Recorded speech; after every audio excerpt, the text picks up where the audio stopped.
Kitab 1 Samuel pasal 1. Lahirnya Samuel. Ada seorang laki-laki dari Ramataim Sofim, dari pegunungan Efraim. Namanya Elkana bin Yeroham bin Elihu bin Tohu bin Zuf, seorang Efraim. Orang ini mempunyai dua istri, yang seorang bernama Hana dan yang lain bernama Penina. Penina mempunyai anak, tetapi Hana tidak. Orang itu dari tahun ke tahun pergi meninggalkan kotanya untuk sujud menyembah dan mempersembahkan korban kepada Tuhan semesta alam di Silo. Di sana yang menjadi imam Tuhan ialah kedua anak Eli, Hofni dan Pinehas. Pada hari Elkana mempersembahkan korban, diberikannya kepada Penina istrinya dan kepada semua anaknya yang laki-laki dan perempuan, masing-masing sebagian. Meskipun ia mengasihi Hana, ia memberikan kepada Hana hanya satu bagian, sebab Tuhan telah menutup kandungannya. Tetapi madunya selalu menyakiti hatinya supaya ia gusar, karena Tuhan telah menutup kandungannya. Demikianlah terjadi dari tahun ke tahun. Setiap kali Hana pergi ke rumah Tuhan, Penina menyakiti hati Hana, sehingga ia menangis dan tidak mau makan. Lalu Elkana suaminya berkata kepadanya, "Hana, mengapa engkau menangis, dan mengapa engkau tidak mau makan? Mengapa hatimu sedih? Bukankah aku lebih berharga bagimu daripada 10 anak laki-laki?" Pada suatu kali, setelah mereka habis makan dan minum di Silo, berdirilah Hana, sedang Imam Eli duduk di kursi dekat tiang pintu bait suci Tuhan. Dan dengan hati pedih ia berdoa kepada Tuhan sambil menangis terseduh-seduh. Kemudian bernasarlah ia, katanya, "Tuhan semesta alam, jika sungguh-sungguh engkau memperhatikan sengsara hambamu ini, dan mengingat kepadaku, dan tidak melupakan hambamu ini, tetapi memberikan kepada hambamu ini seorang anak laki-laki, maka aku akan memberikan dia kepada Tuhan untuk seumur hidupnya, dan pisau cukur tidak akan menyentuh kepalanya." Ketika perempuan itu terus-menerus berdoa di hadapan Tuhan, maka Eli mengamat-ngamati mulut perempuan itu. Dan karena Hana berkata-kata dalam hatinya, dan hanya bibirnya saja bergerak-gerak, tetapi suaranya tidak kedengaran, maka Eli menyangka perempuan itu mabuk. Lalu kata Eli kepadanya, "Berapa lama lagi engkau berlaku sebagai orang mabuk? Lepaskanlah dirimu daripada mabukmu." Tetapi Hana menjawab, "Bukan, tuanku. Aku seorang perempuan yang sangat bersusah hati. Anggur ataupun minuman yang memabukkan tidak kuminum, melainkan aku mencurahkan isi hatiku di hadapan Tuhan. Janganlah anggap hambamu ini seorang perempuan dursila, sebab karena besarnya cemas dan sakit hati, aku berbicara demikian lama." Jawab Eli, "Pergilah dengan selamat, dan Allah Israel akan memberikan kepadamu apa yang engkau minta daripadanya."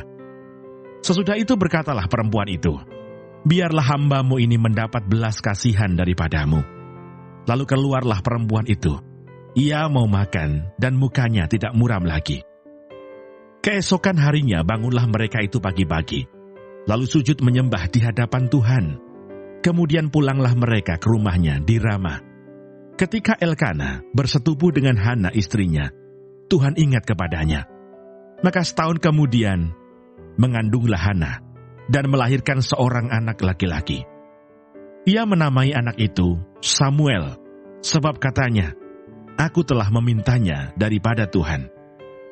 Elkana laki-laki itu pergi dengan seisi rumahnya, mempersembahkan korban sembelihan tahunan dan korban nasarnya kepada Tuhan.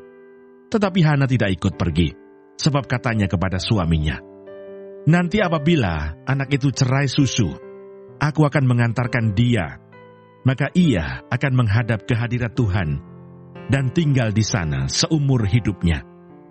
Kemudian Elkana suaminya itu berkata kepadanya, "Perbuatlah apa yang kau pandang baik, tinggallah sampai engkau menyapih dia, Hanya Tuhan kiranya menepati janjinya.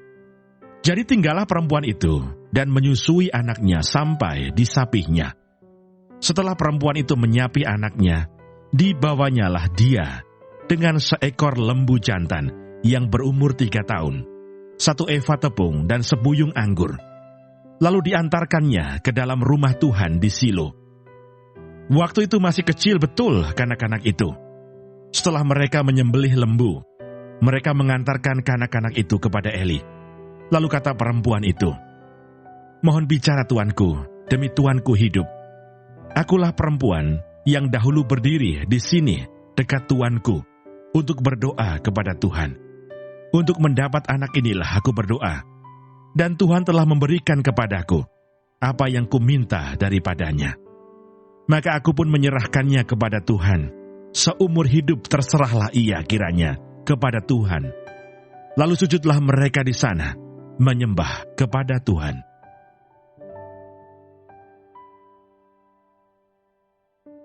Satu Samuel pasal 2.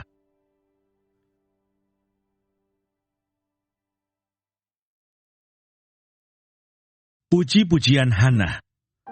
Lalu berdoalah Hana, katanya, "Hatiku bersukaria karena Tuhan. Tanduk kekuatanku ditinggikan oleh Tuhan. Mulutku mencemoohkan musuhku, sebab aku bersukacita karena pertolonganmu. Tidak ada yang kudus seperti Tuhan, sebab tidak ada yang lain kecuali Engkau, dan tidak ada gunung batu seperti Allah kita. Janganlah kamu selalu berkata sombong, janganlah caci maki keluar dari mulutmu. Karena Tuhan itu Allah yang maha tahu, dan oleh Dia perbuatan-perbuatan diuji.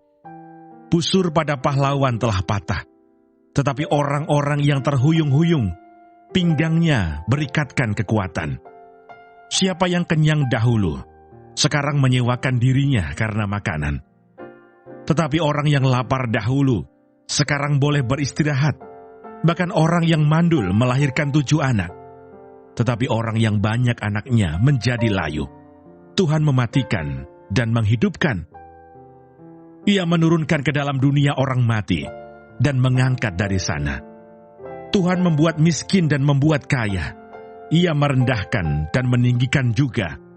Ia menegakkan orang yang hina dari dalam debu dan mengangkat orang yang miskin dari lumpur untuk mendudukkan dia bersama-sama dengan para bangsawan dan membuat dia memiliki kursi kehormatan, sebab Tuhan mempunyai alas bumi dan di atasnya ia menaruh daratan.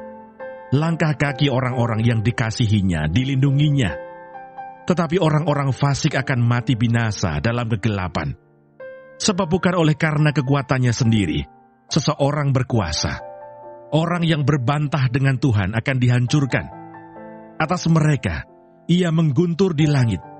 Tuhan mengadili bumi sampai ke ujung-ujungnya.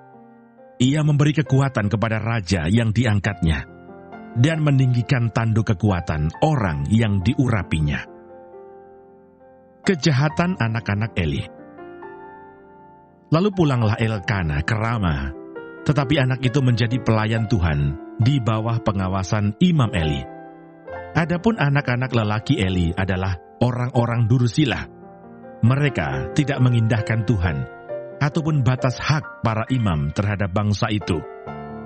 Setiap kali seseorang mempersembahkan korban sembelihan, sementara daging itu dimasak, datanglah bujang imam membawa garpu bergigi 3 di tangannya, dan dicucukkannya ke dalam bejana, atau ke dalam kuali, atau ke dalam belanga, atau ke dalam periuk.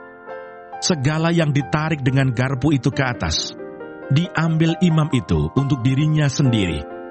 Demikianlah mereka memperlakukan semua orang Israel yang datang ke sana, ke Silo. Bahkan sebelum lemaknya dibakar, bujang imam itu datang, lalu berkata kepada orang yang mempersembahkan korban itu, "Berikanlah daging kepada imam untuk dipanggang, sebab ia tidak mau menerima daripadamu daging yang dimasak, hanya yang mentah saja." Apabila orang itu menjawabnya, "Bukankah lemak itu harus dibakar dahulu? Kemudian barulah ambil bagimu sesuka hatimu." Maka berkatalah ia kepada orang itu, sekarang juga harus kau berikan. Kalau tidak, aku akan mengambilnya dengan kekerasan." Dengan demikian, sangat besarlah dosa kedua orang muda itu di hadapan Tuhan, sebab mereka memandang rendah korban untuk Tuhan. Adapun Samuel menjadi pelayan di hadapan Tuhan. Ia masih anak-anak, yang tubuhnya berlilitkan baju efod dari kain lenan. Setiap tahun ibunya membuatkan dia jubah kecil dan membawa jubah itu kepadanya. Apabila ia bersama-sama suaminya pergi mempersembahkan korban sembelihan tahunan.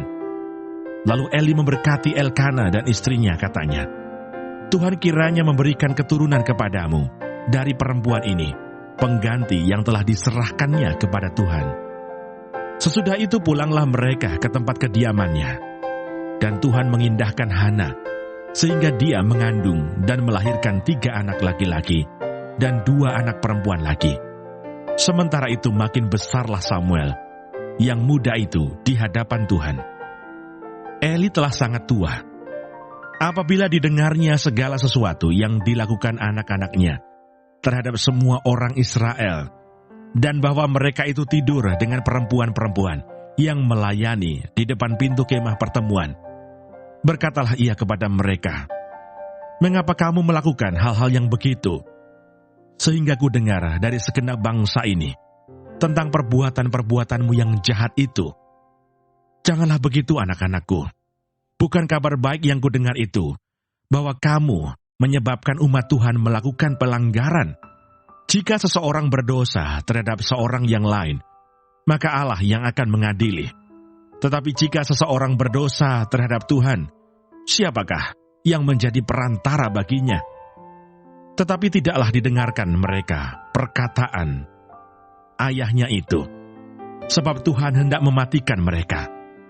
Tetapi Samuel yang muda itu semakin besar dan semakin disukai, baik di hadapan Tuhan maupun di hadapan manusia. Nubuat tentang Eli dan kaum keluarganya.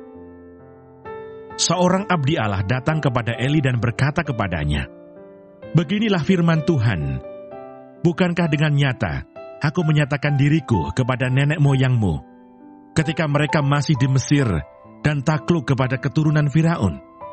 Dan aku telah memilihnya dari segala suku Israel menjadi imam bagiku, supaya ia mempersembahkan kurban di atas mezbahku, membakar ukupan, dan memakai baju efod di hadapanku. Kepada kaummu telah kuserahkan segala korban api-apian orang Israel.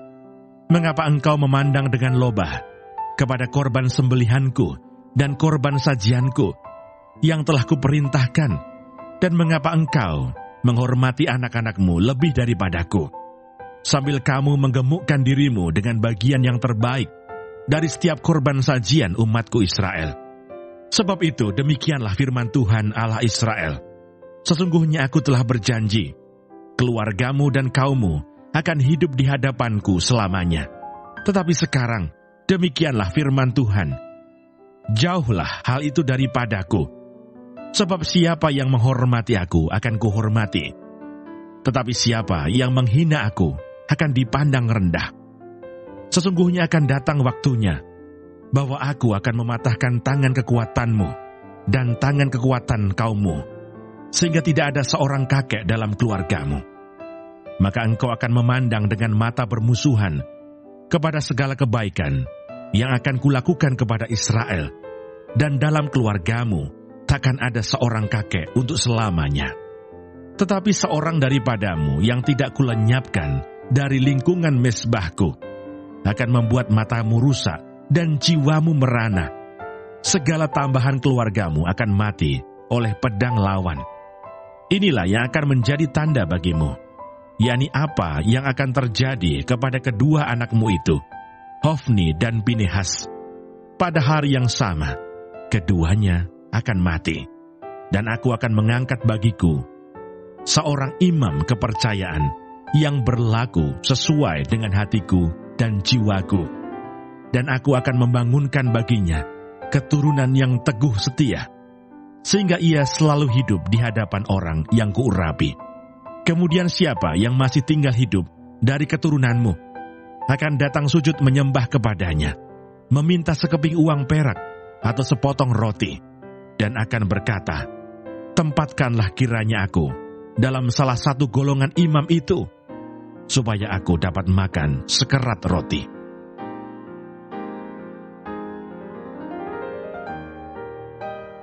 Satu Samuel pasal 3. Samuel terpanggil.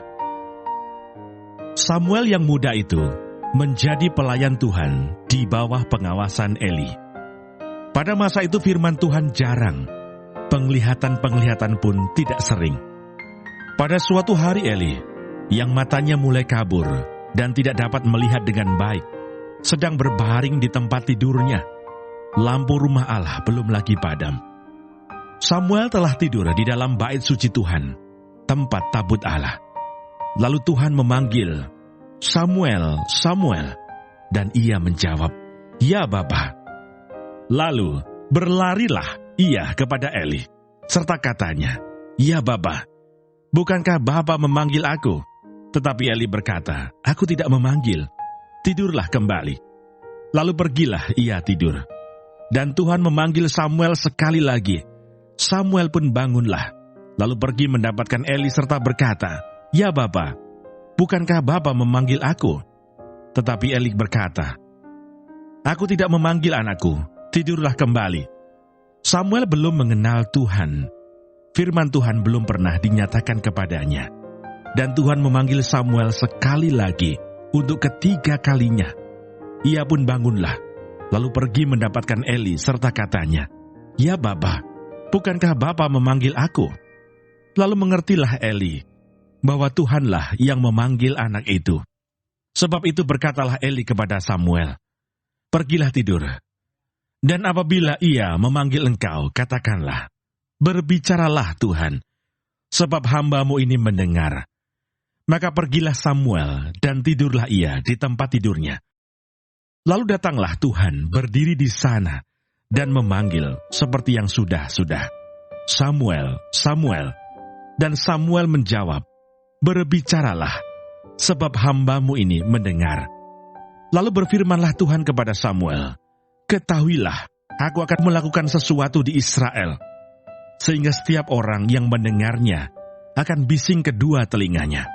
Pada waktu itu, aku akan menepati kepada Eli segala yang telah kufirmankan tentang keluarganya, dari mula sampai akhir.